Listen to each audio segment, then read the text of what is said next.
Eu saúdo os irmãos com a paz do Senhor, amém? Glória a Deus.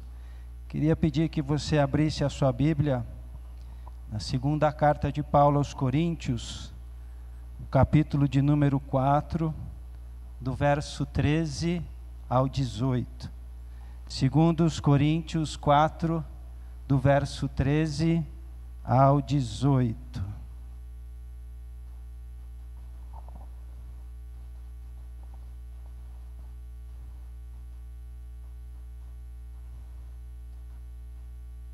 Amém? Todo mundo achou? Segundo os Coríntios 4, do 13 ao 18. Eu sempre penso que eu vou trazer uma palavra que ela sabe como é bom e agradável que vivam juntos os irmãos, mas não dá, não consigo. Segundo os Coríntios 4, do verso 13 ao 18, diz assim: está escrito, cri, por isso falei. Com esse mesmo espírito de fé, nós também cremos, e por isso falamos. Porque sabemos que aquele que ressuscitou o Senhor Jesus dentre os mortos, também nos ressuscitará com Jesus e nos apresentará com vocês. Tudo isso é para o bem de vocês, para que a graça, que está alcançando um número cada vez maior de pessoas, faça que transbordem as ações de graça para a glória de Deus. Por isso, não desanimamos. Embora exteriormente estejamos a desgastar-nos, interiormente estamos sendo renovados dia após dia, pois os nossos sofrimentos, leves e momentâneos, estão produzindo para nós uma glória eterna que pesa mais que todos eles. Assim, fixando os olhos, não naquilo que se vê, mas no que não se vê, pois o que se vê é transitório, mas o que não se vê é eterno. Amém? E a igreja pode se assentar?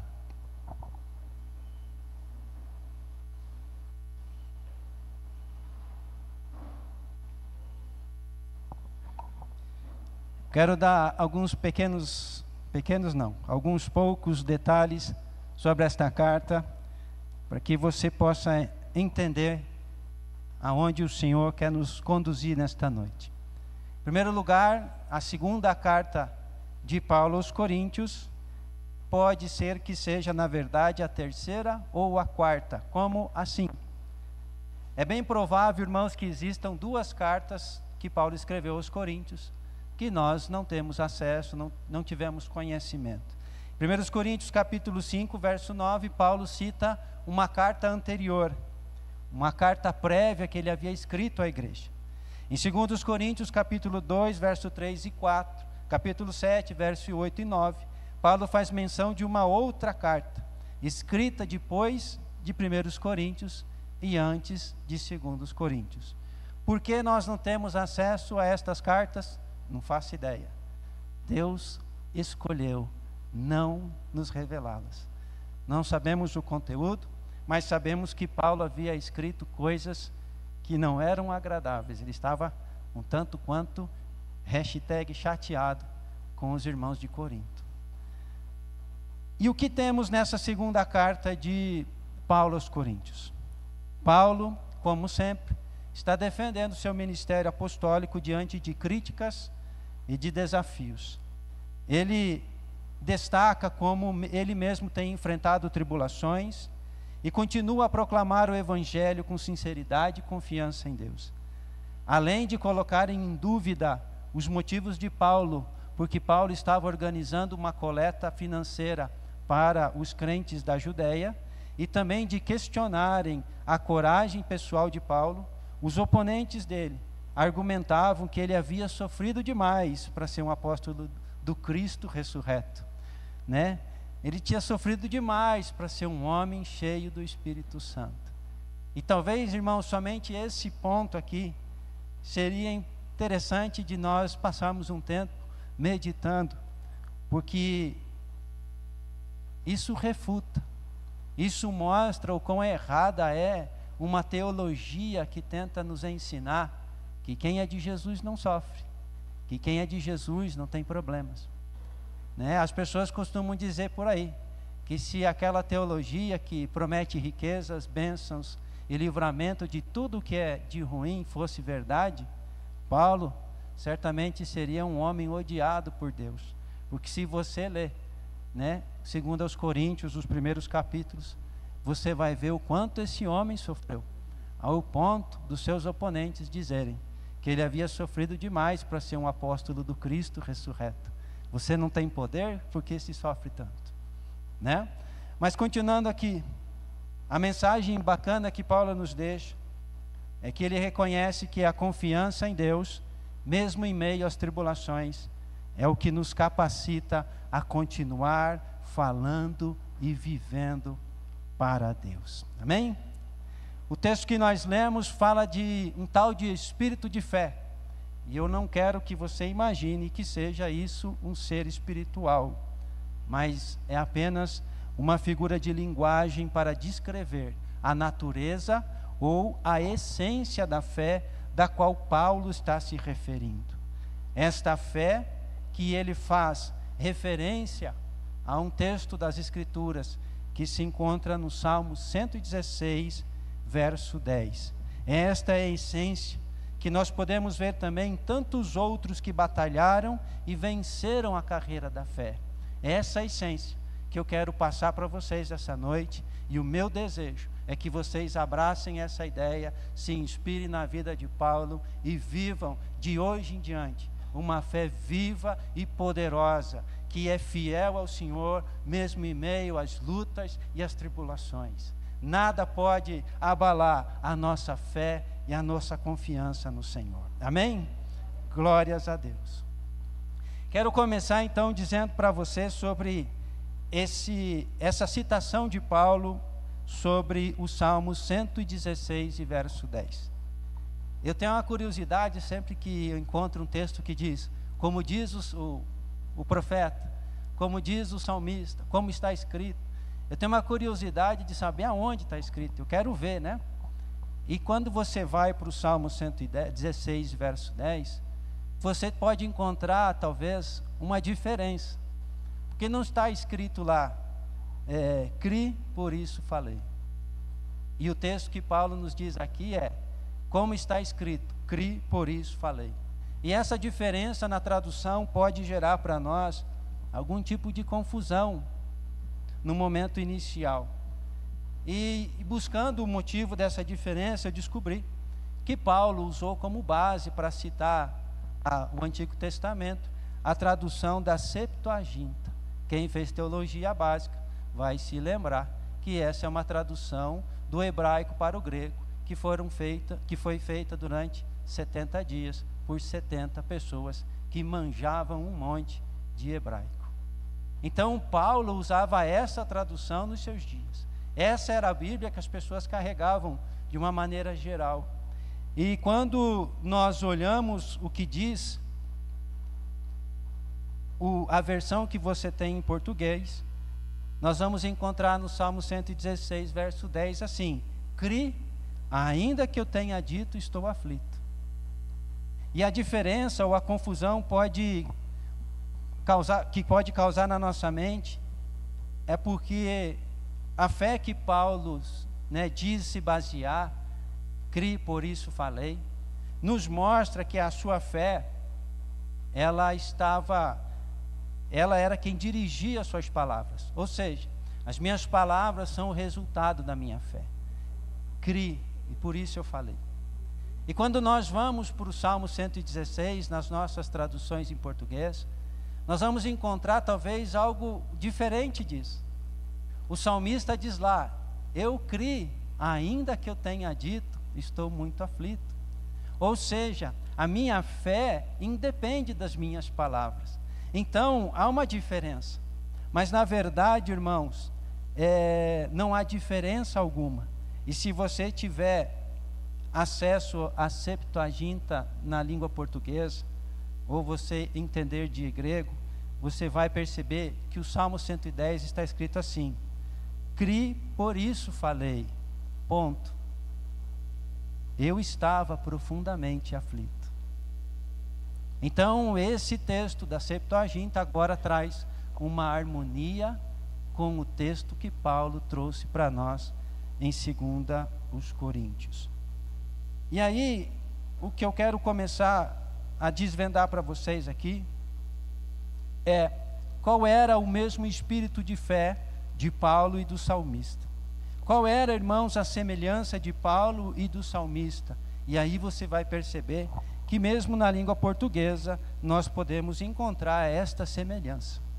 O Salmo 116, verso 3 diz assim: as cordas da morte me envolveram, as angústias do Sheol, e dependendo da sua tradução está escrito as angústias do inferno, vieram sobre mim, aflição e tristeza me dominaram. Essa palavra Sheol, ela pode ser traduzida como inferno, ela pode ser traduzida como sepultura, ela pode ser traduzida de algumas outras maneiras. Mas no contexto no qual o salmista está escrevendo, o sentido mais apropriado é o da sepultura. Então, lendo dessa maneira novamente esse salmo, ele diz: as cordas da morte me envolveram, as angústias da sepultura vieram sobre mim, aflição e tristeza me dominaram. E talvez você possa ter visto alguém já com uma crise de ansiedade, e você vai poder se identificar com esse texto. Um desespero. A qualquer momento eu vou morrer. A qualquer momento eu vou ser levado para a sepultura. Esse é o espírito do que está sendo transmitido nesse verso. 2 Coríntios, capítulo 1 e verso 8, agora é a vez do Paulo falar.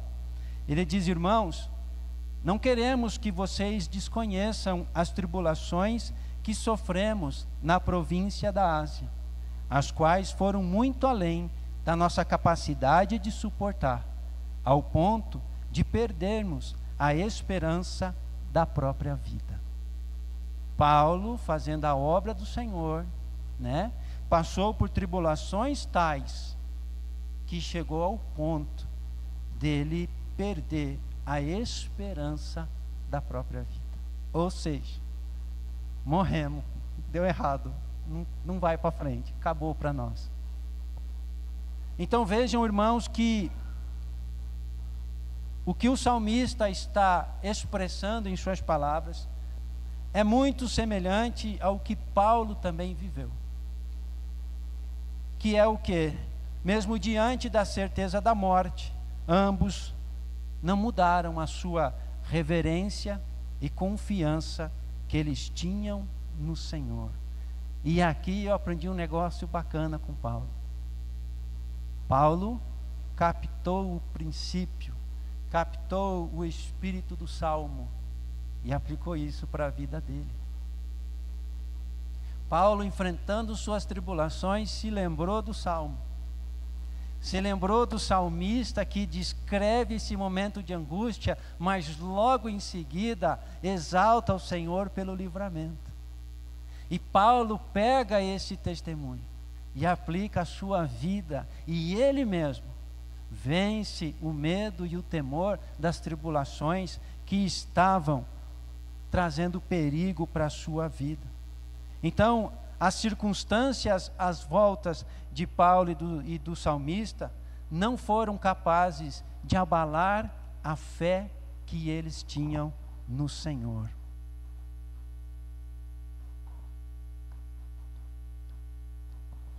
E isso, irmãos, é o que nós deveríamos buscar para a nossa vida. Uma fé que não se abala com as circunstâncias. Se o nosso cano está vazando, isso não pode tirar a nossa paz. Se todas as portas estão se fechando, isso não pode nos abalar. Se todas as coisas só parece que dá errado, se nós cavamos um buraco para com a terra tapar o buraco que tinha antes, nós não podemos nos abalar, porque a nossa vida está nas mãos de Deus. E eu queria abrir um parênteses aqui, irmãos, para falar um pouquinho sobre fé. Porque geralmente as pessoas associam a fé com a capacidade de gerar algo extraordinário ou um milagre. As pessoas desejam crescer na fé para poder ser usadas por Deus para fazer milagres.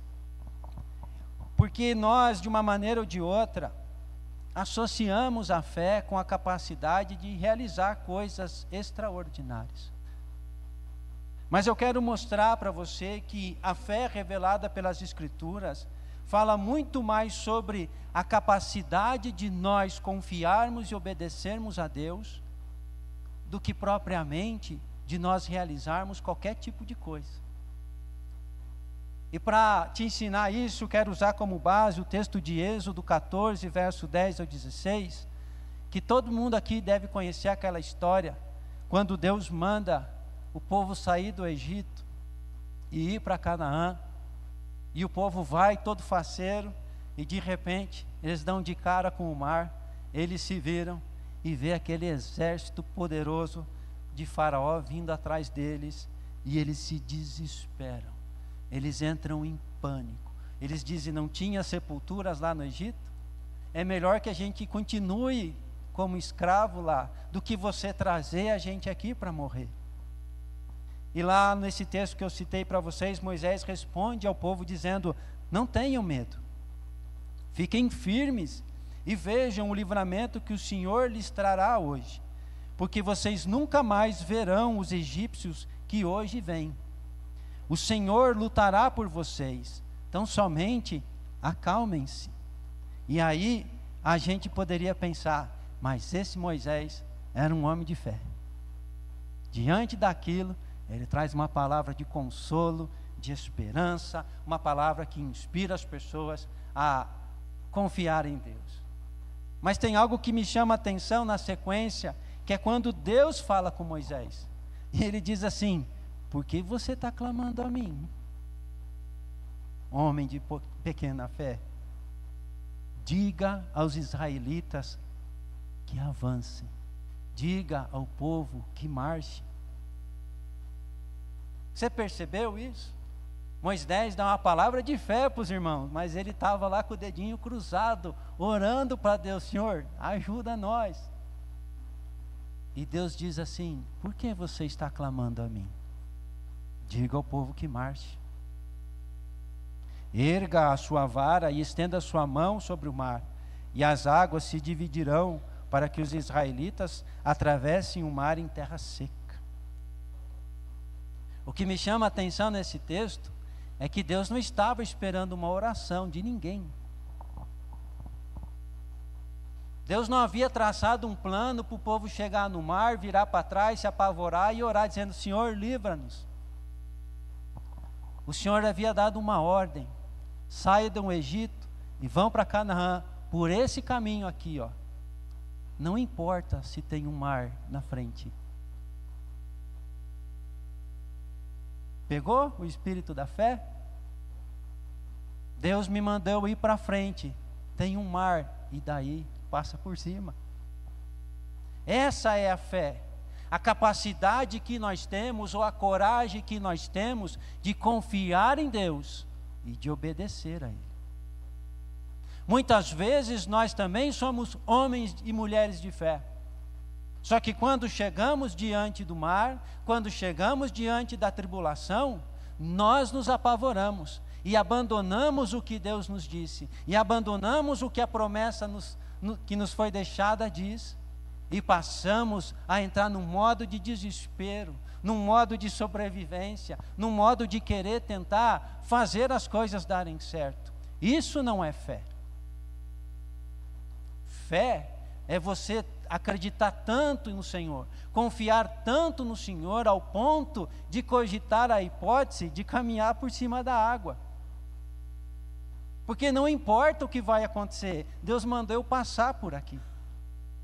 Não importa o que vai acontecer, Deus mandou eu ter esse tipo de atitude. Deus mandou eu falar essa palavra.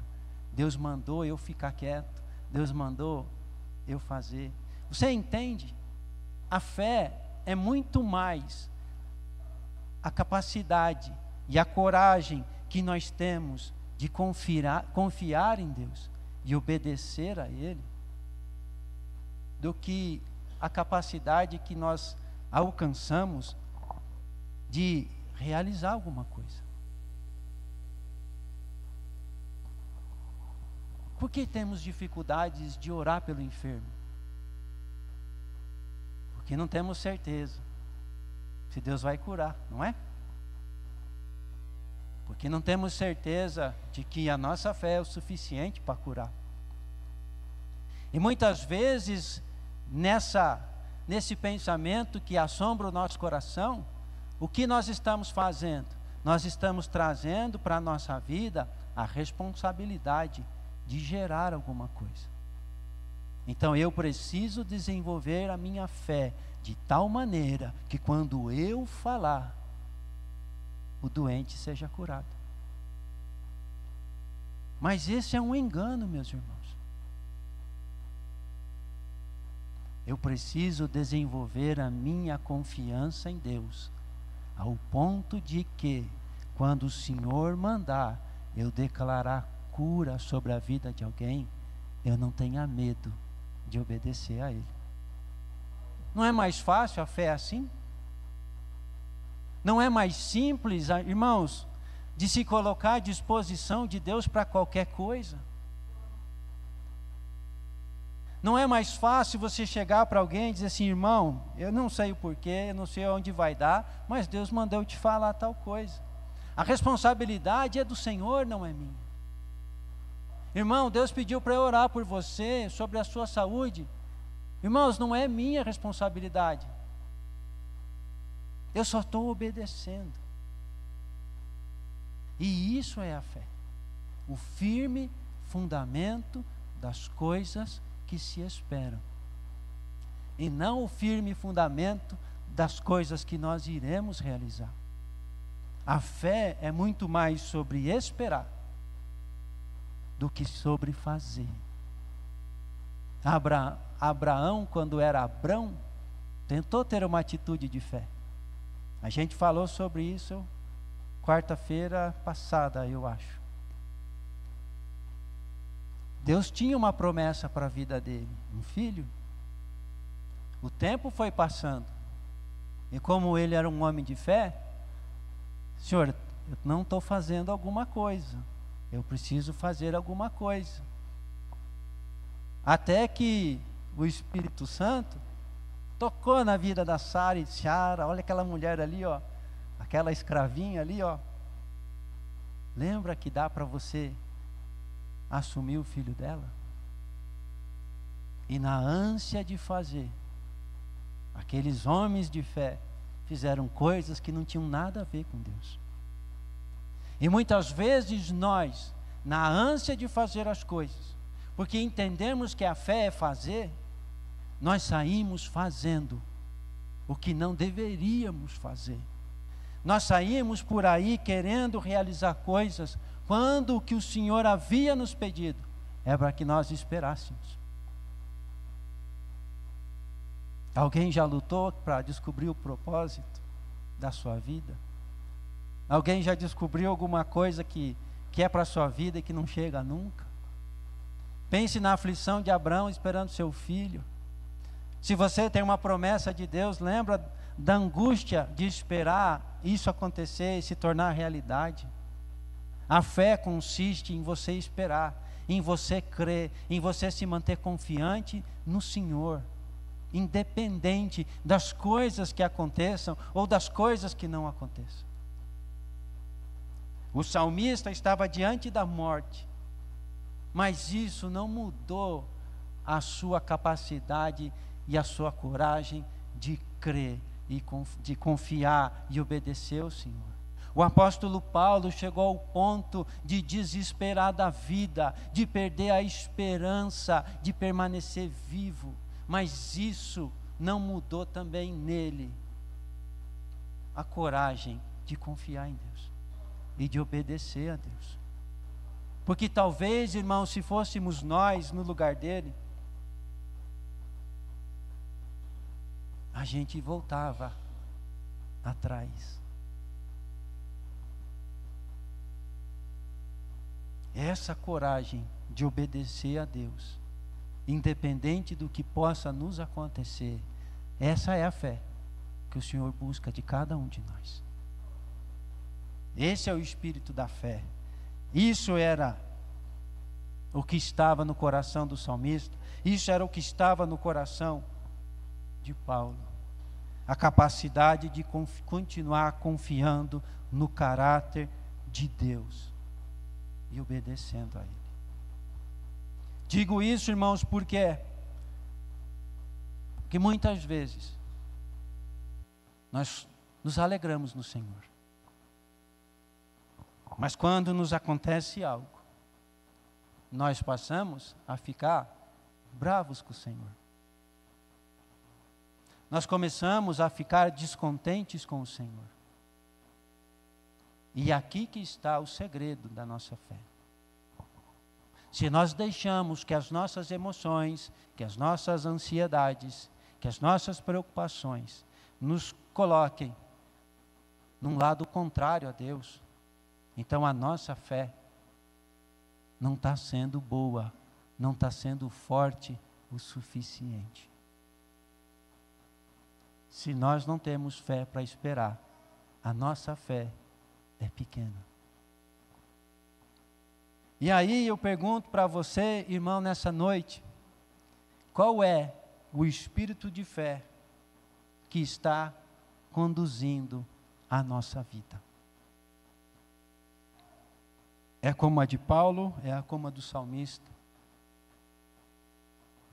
Ou é como nós temos cada vez mais visto por aí? Quero dizer para você que o mundo, ele está influenciando cada vez mais a igreja do Senhor.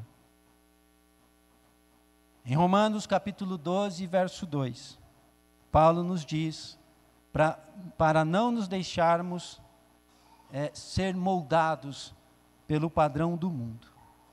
Para nós não deixarmos o padrão do mundo moldar a nossa vida, moldar a nossa maneira de ser. E quando nós lemos isso, talvez vocês não, mas eu sim, geralmente eu pensava sobre as práticas vergonhosas e pecaminosas que há no mundo.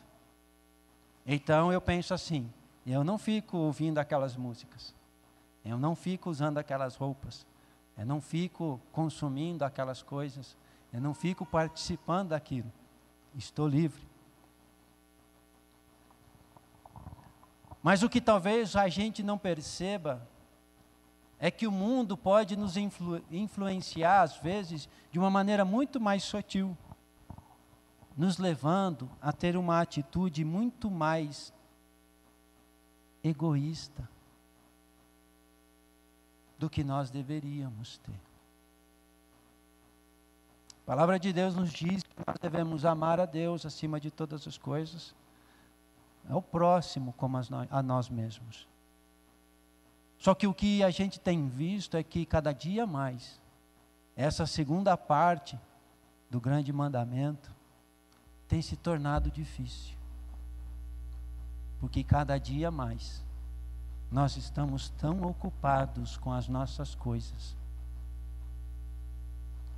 Nós estamos tão envolvidos com nós mesmos que o tempo passa. A gente nem percebe que nós deixamos de amar o próximo.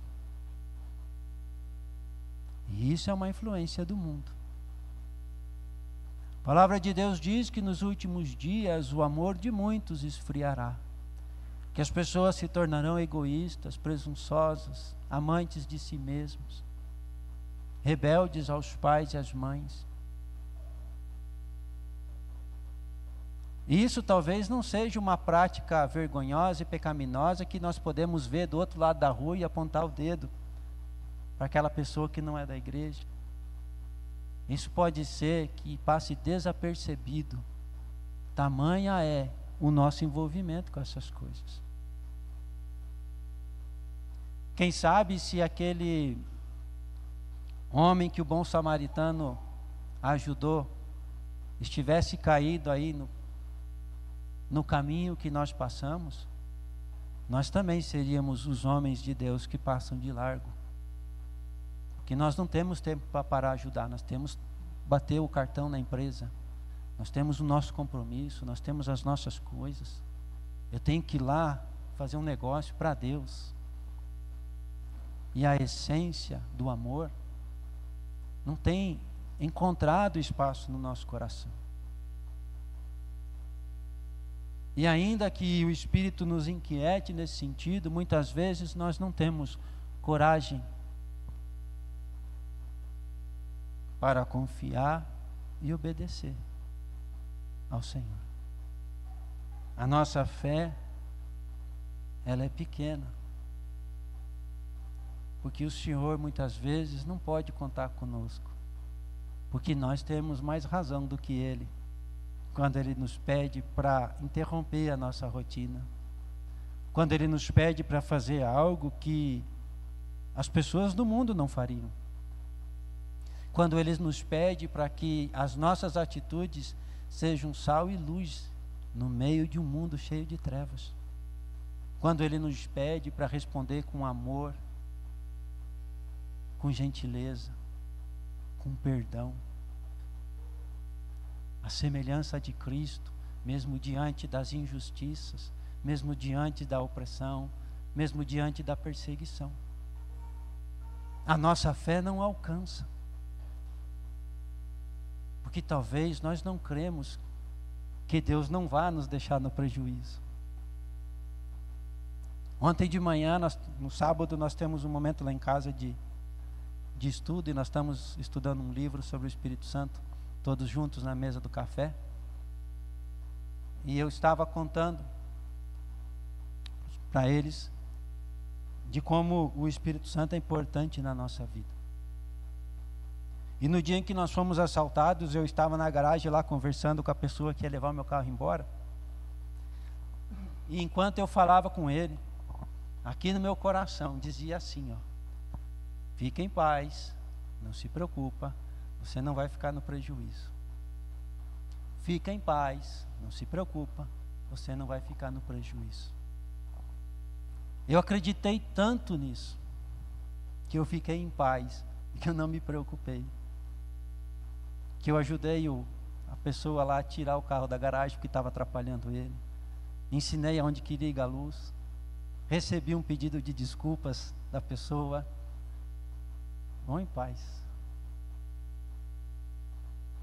Eu fiquei tão em paz, eu acreditei tanto naquilo, que quando o policial rodoviário me ligou dizendo que o carro havia sido recuperado, eu falei para Léo, por mim, que tivessem cruzado a ponte, para que eu não tenha mais nenhum tipo de contato, né, com aquela situação. Não estou nem aí. A nossa fé, irmãos, é a capacidade ou a coragem que nós temos de confiar em Deus. Sabe aquela historinha do alpinista preso na corda e que Deus dizia, corta a corda. Não, Senhor, me ajuda, corta a corda. Não, Senhor, me ajuda, corta essa corda. E no outro dia, aquele homem foi encontrado morto, segurando na corda a 50 centímetros do chão. Irmãos, essa é a nossa fé. De nós não temos coragem de cortar a corda, porque Deus nos mandou cortar a corda. E nós ficamos nos prendendo às nossas coisas, nós ficamos nos prendendo às nossas seguranças, e deixando de desfrutar daquilo que o Senhor tem para nós, da bênção de Deus para nós, do cuidado de Deus para nós. E eu pergunto para você, meus irmãos, por que estas coisas acontecem? Por que tamanha dificuldade em confiar em Deus? Quando foi que Deus deu motivo para que nós duvidássemos? Não do seu poder, mas do seu caráter, da sua honestidade. Quando que Deus nos deu um motivo para isso? E perguntando para o Senhor me mostrou aqui em 2 Coríntios, no capítulo 4, no verso 7, Paulo diz o seguinte: ele está falando sobre seu ministério e sobre o conhecimento da glória de Deus na face de Cristo, e ele então diz: mas nós temos este tesouro em vasos de barro. O tesouro, como não deve ser difícil da gente perceber, é o ministério, o conhecimento da glória de Deus na face de Cristo. Essa revelação. A mensagem mais importante de toda a história da humanidade, Deus escolheu guardar em vasos de barro. O maior tesouro que já existiu na face da terra, o Senhor escolheu guardar em vasos de barro. E talvez, irmãos, o motivo que tem levado muitos a caminhar numa direção oposta à de Paulo seja justamente uma inversão de valores que está sendo estabelecida não por Deus, mas pelo mundo. E eu pergunto para você essa noite: o que é o seu tesouro?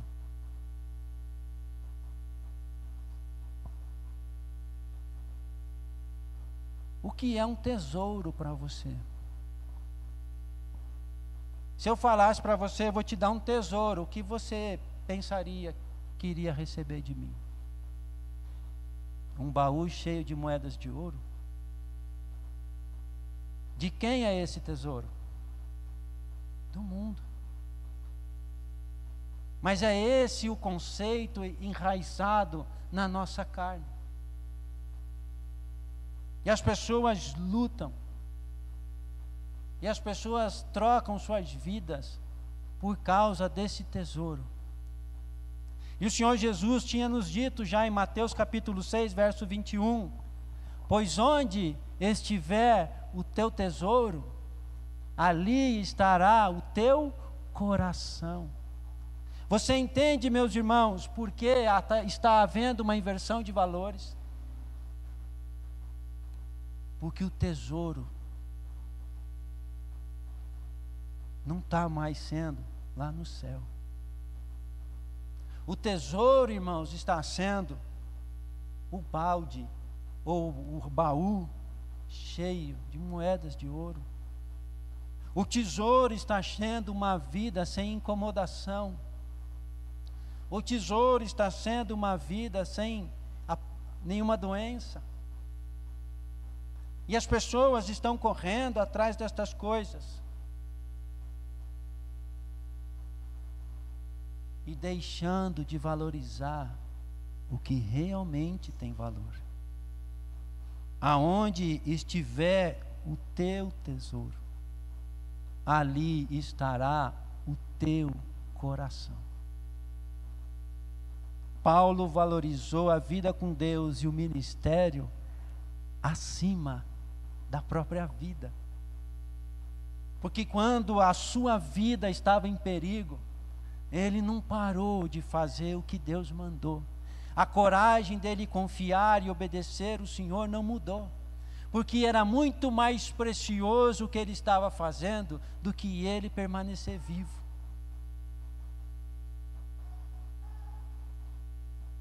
E se o Senhor nos colocasse diante, irmãos, de uma encruzilhada,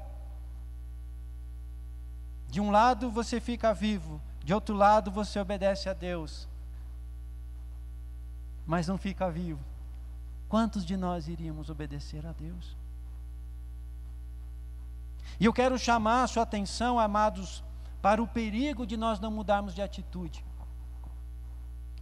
porque está chegando o dia em que ser cristão exigirá de nós a mesma disposição que era exigida de Paulo e da igreja primitiva. A igreja vai começar a incomodar a sociedade, pois que quem vota contra os projetos de aborto é a igreja. quem não deixa o negócio descambar é a igreja. E nós estamos começando a incomodar a sociedade. Está chegando o dia em que ser cristão irá exigir de nós a mesma disposição que era exigida de Paulo e da igreja primitiva. Ser mal visto, ser perseguido, ser preso, quem sabe até mesmo ser morto. E nós precisamos trabalhar no nosso coração, nós precisamos trabalhar na nossa mente, na nossa vida, para que a nossa fé não nos deixe na mão nesse dia. Nós precisamos estar prontos para estarmos dispostos, como Paulo e os demais,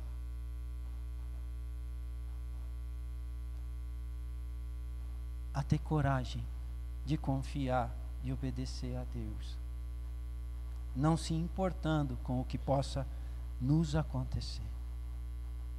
Somente, irmãos, quem tiver muito firme, quem tiver o céu como seu tesouro, será capaz de permanecer fiel ao Senhor como Paulo e os demais. Me lembro de uma reportagem de um cristão que foi condenado ao enforcamento, Irã ou Iraque, eu não lembro. A proposta era: ou você abandona esse troço aí de Jesus, você abandona essa fé, ou você vai ser enforcado. E eu me lembro da foto desse homem com a corda no pescoço, sorrindo. E essa foto não é lá do ano 1200 e alguma coisa, era agora, 1900 e algo, ano 2000, não lembro. Esse homem desenvolveu no seu coração algo que dizia para ele que o seu tesouro não era aqui, estava no céu. Pastor Odair foi orar por alguém há um tempo atrás, e antes de orar por cura, o pastor fez o apelo, essa pessoa aceitou Jesus e disse assim: pastor, eu não quero que o senhor ore para eu ser curado. Agora que eu sei o que Deus tem para mim, eu quero ir.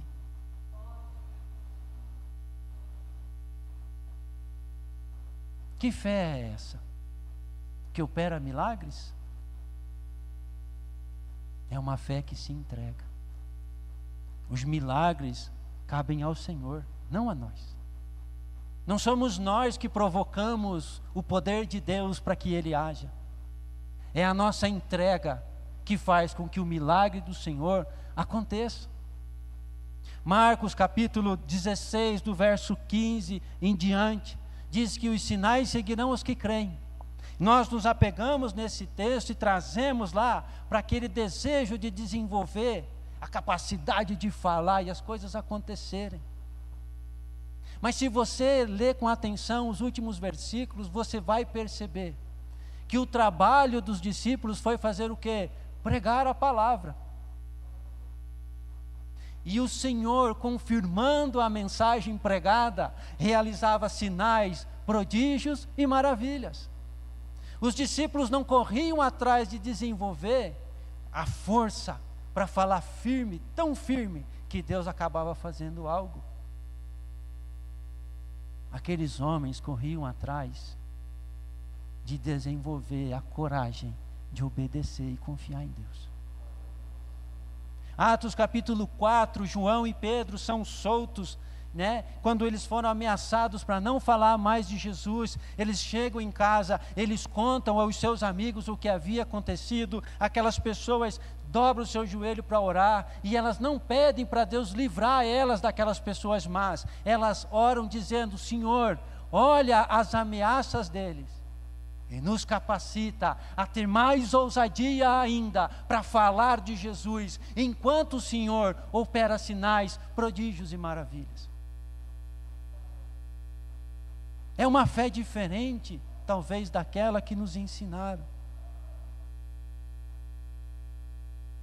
E é essa fé, e é esse espírito de fé que eu quero que você entenda e que você procure trazer para a sua vida, como Paulo fez.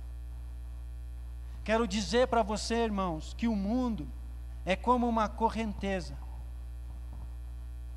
Ou você se dedica e se esforça demais para nadar contra ela, ou a correnteza te leva.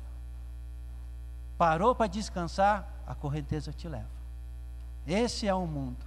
Essa é a natureza pecaminosa que nós temos. Se você quer andar na direção oposta, você precisa se esforçar.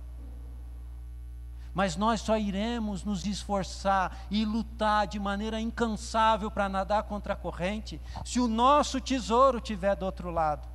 Porque se o nosso tesouro estiver do lado favorável à correnteza, irmãos, é só descansar e nós vamos. Pense, por que é que alguém lutaria contra o curso natural da vida e das coisas? Senão porque do outro lado ele enxergou um tesouro que esse lado de cá não pode oferecer. O Senhor Jesus diz que o reino de Deus é como um homem que encontrou um tesouro, que voltou para casa, que vendeu tudo o que tinha e que comprou aquele lugar. É um homem que trocou tudo pelo tesouro que havia encontrado. Enquanto o reino de Deus não for o nosso tesouro, nós iremos deixar a correnteza nos levar.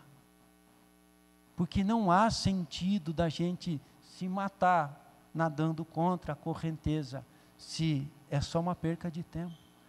Ninguém faz isso. E nós, seres humanos, infelizmente temos a tendência de desvalorizar as coisas. Vou te dar um exemplo. Alguém já comprou um carro novo? O que nós fazemos quando temos um carro novo? 2, 3 vezes na semana. O que acontece depois de alguns meses? Lava quando dá. Por quê? Não é mais novo. Perdeu o valor. E quando quebra aquele botãozinho que a gente não arruma, o que a gente faz? Na próxima, já é um carro velho mesmo, o que tem que quebrar mais uma coisa? Não é assim? Nós temos a capacidade de depreciar as coisas. Nós viemos para Cristo, o nosso amor explode pelo Senhor. Nós temos coragem, vontade de ir lá no centro e parar todo mundo ali, pegar um revólver e falar assim, quer aceitar Jesus? Mas com o passar dos dias, esse primeiro amor se vai. Por quê? Porque nós passamos a valorizar outras coisas. No nosso casamento, irmãos, o período do namoro é uma bênção. Mas passam-se os anos, o amor esfria, diminui, os carinhos já não são os mesmos, as palavras já não são as mesmas, e a nossa vida só vai de ladeira abaixo, porque nós não aprendemos a valorizar. Nós só aprendemos a tirar o valor das coisas. E a nossa vida com Deus não é diferente. O que Paulo está nos ensinando aqui é que há um caminho que pode nos manter remando contra a correnteza do mundo. Nos versículos 16 ao 18 do capítulo 4, ele diz: por isso não desanimamos. Embora estejamos a desgastar-nos interiormente, estamos sendo renovados dia após dia. Pois os nossos sofrimentos leves e momentâneos estão produzindo para nós uma glória eterna que pesa muito mais do que todos eles. Assim, fixamos os nossos olhos naquilo que não se vê. porque aquilo que se vê é transitório e o que não se vê é eterno. O que isto significa? Apesar, amados, de pelo lado de fora a gente está se acabando, Paulo está dizendo, mas do lado de dentro, nós nos renovamos todos os dias. Mostrando para nós mesmos que aquilo lá, do outro lado, o lado contrário da correnteza, é muito mais valioso do que esse lado aqui pode nos oferecer. Há uma luta, há uma intenção, há uma dedicação, há um exercício para trazer diariamente sobre a nossa vida uma valorização do céu, porque senão a correnteza do mundo nos leva para o outro lado. Essa mesma lógica vale para o seu casamento. Se não houver em você uma dedicação em valorizar todos os dias o presente que o Senhor te deu, a correnteza do mundo te leva para o outro lado. E você joga fora a bênção que Deus te deu. Os nossos filhos estão se perdendo, e talvez é porque nós não estamos valorizando. A nossa fé está se perdendo, e talvez é porque nós não estamos valorizando. Nós precisamos de uma renovação diária, que mantenha em nós o nosso coração no céu. Isso fará com que os sofrimentos sejam considerados como leves e momentâneos, se comparado com a glória que nos espera. Se isso não for verdade, irmãos, mais cedo ou mais tarde, nós iremos cansar de remar e vamos deixar que o mundo nos leve, que o mundo nos carregue. Então eu quero chamar você essa noite, para que seja despertado em você o tesouro que foi escondido aí nesse vaso de barro. Irmãos, as pessoas naquele tempo usavam um vaso de barro para esconder coisas valiosas. Então eles colocavam dentro do vaso, lacravam o vaso, colocavam na parede escondida assim com tijolo, com barro, enterravam. Por quê? Porque o vaso de barro não tinha valor nenhum. Quem olhava para um vaso de barro não ia suspeitar que ali houvesse algo precioso. Só que enquanto o vaso estivesse fechado, era só um vaso sem valor. O vaso só tinha valor quando ele era quebrado e de dentro dele era retirado ou revelado aquilo de valor que ele tinha. 1940 alguma coisa, eu não vou lembrar os nomes ali agora, onde foram encontrados os pergaminhos do Mar Morto. Um pastor de ovelhas, procurando uma ovelha perdida, dentro de uma caverna, tirou uma pedra e escutou o barulho de um vaso se quebrando, foi lá ver o que se tratava e descobriu um tesouro. Pergaminhos, cópias de versões da Bíblia de antes de Jesus, que trazem para nós uma certeza, uma confiança de que a Bíblia que nós temos não foi adulterada pelos homens, ela é fiel, ela é original. Você tem noção do tamanho, do valor desse tesouro? Mas até aquele dia, era um vaso de barro dentro de uma caverna, perdido, sem valor algum. A minha vida e a sua vida, irmãos, possui dentro de nós um tesouro que nós não conseguimos calcular o valor dele, mas que talvez está sendo até o dia de hoje somente mais um vaso de barro, esperando o dia em que o que há dentro de nós seja revelado, para que o Senhor seja glorificado, para que traga salvação aos homens, para que traga transformação de vidas, para que realize a vontade de Deus, para que nos coloque como parte de algo, irmãos. Eu não consigo descrever. Você tem ideia do que é o Deus Todo-Poderoso, que poderia fazer assim e resolver todas as coisas? Escolher não fazer assim e chamar você, vem cá me ajudar. Você tem noção, irmãos, do valor disso? De nós chegarmos na eternidade, olhando para a obra consumada, admirando tudo aquilo, e saber que você fez parte. E saber, irmãos, que ali tem um dedinho seu, tem uma oração sua, tem uma palavra de incentivo sua, tem um não desista seu. Está na hora de nós quebrarmos esse vaso.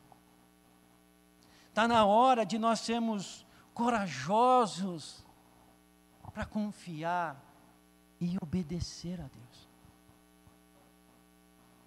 Nós não podemos ser como aquela pessoa que compra aquele porquinho, que vai colocando as economias lá dentro. Só que o porquinho é tão bonito, que dá uma dó de quebrar. E aí todo aquele valor, ao invés de ser usufruído, fica lá dentro do porquinho, se perdendo. Assim é a nossa vida. Às vezes nós nos achamos tão bonitos e não queremos nos quebrar. Mas o Senhor nos chama para nós nos quebrarmos, para exalar o bom perfume de Cristo. A vida de Cristo está aí dentro de você, esperando para continuar o que Ele começou há 2000 e tantos anos atrás. Quando você chegar no céu e você se deparar com tudo isso, eu tenho certeza que você vai pensar, como Paulo, que todas as lutas, todas as tribulações, não tem como comparar com a glória que nos foi revelada. E eu quero convidar você, irmão, para orar comigo hoje. Hoje eu não demorei. Eu quero convidar você, irmãos, a orar comigo hoje. Uma oração esquisita. Pedindo para Deus quebrar esse barro. No bom sentido. Para o Senhor tirar de nós o medo de confiar nele. O medo de obedecer a Ele. Eu quero pedir que você abra o seu coração ao Senhor. Você sabe já tudo o que o Senhor disse para você. Judas ficou espantado quando aquela mulher quebrou aquele vaso de unguento. Era muito dinheiro sendo desperdiçado. Mas o Senhor deixou aquilo revelado, porque a atitude daquela mulher não considerou o valor daquele bem, mas o valor daquele que estava diante dela. E hoje você pode tomar uma decisão. Se você ainda não entregou sua vida a Jesus, se você ainda vive lutando com a correnteza, porque ela tem te levado, se você ainda continua acreditando que nesse rumo que o mundo te leva pode ter algo de valor, eu quero te convidar hoje a dar um passo de fé e pedir para o Senhor quebrar o seu vaso. Se você tem desanimado, se você não tem se importado muitas vezes com a vontade de Deus, hoje também é o seu dia. Quebra o meu vaso, Senhor, para que o bom perfume de Cristo exale de mim e abençoe a todos à minha volta. Senhor, em nome de Jesus, nós te louvamos pela tua graça. Nós te louvamos, Senhor Deus, pela tua palavra. Nós te louvamos, Senhor Deus, pela tua presença. Nós te louvamos, Senhor Deus, pelo teu propósito. Nós te louvamos, Senhor Deus, pela tua sabedoria. Nós te louvamos, Pai, por olhar para nós, mesmo nós sendo, Senhor Deus, um vaso de barro sem valor, e colocar dentro de nós algo tão precioso, que é o perfume de Cristo, a sabedoria dos céus, o poder infinito do Senhor.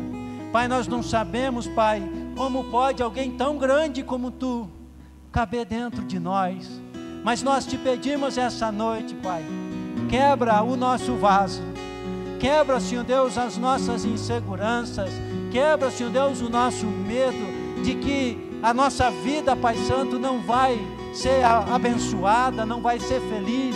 Senhor Deus, todo o medo que nos impede de olhar para o céu e depositar lá o nosso tesouro e colocar o nosso coração, Pai Santo, nas Tuas mãos, independente do que possa acontecer conosco nessa terra. Pai, no nome de Jesus, hoje nós te pedimos, quebra, Pai, quebra as cadeias do nosso coração, quebra as fraquezas, Pai, da nossa mente e nos leva, Pai, a um compromisso fiel e firme de poder, Senhor Deus, confiar no Senhor e obedecer.